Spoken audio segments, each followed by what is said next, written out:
Pemkot Ambon bangun 200 lapak dan kios bagi pedagang Pasar Mardika. Pemerintah Kota Ambon kembali membangun 200 lapak dan kios sementara di kawasan Pantai Losari, Kecamatan Sirimau, Kota Ambon.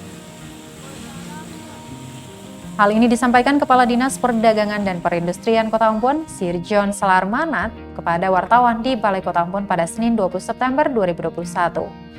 Lapak sementara di atas jalur pedestarian Jalan Slamet Riyadi, Kota Ambon itu diperuntukkan bagi pedagang terdampak revitalisasi Pasar Mardika. Pedagang yang akan pindah ke situ yakni pedagang sembako, kebutuhan pokok, serta pedagang yang masih tetap berjualan di area bekas Gedung Putih Pasar Mardika. Salarmanat mengatakan penambahan lokasi-relokasi lantaran lahan yang dibangun sebelumnya tidak dapat menampung para pedagang yang terdampak itu. Selain itu juga dapat mengurangi kemacetan di dalam pasar. Pantauan tribunambon.com di lokasi, proses pembangunan lapak sementara itu masih dilakukan.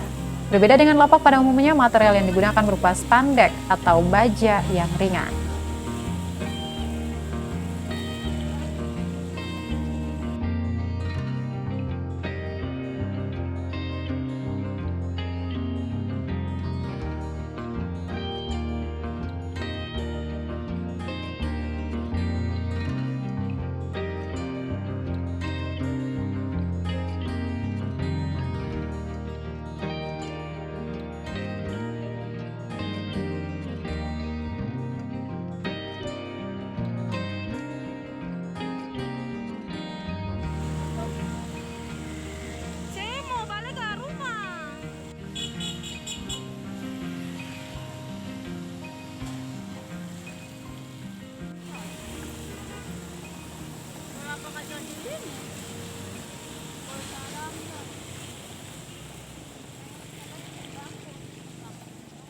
Terima kasih sudah nonton.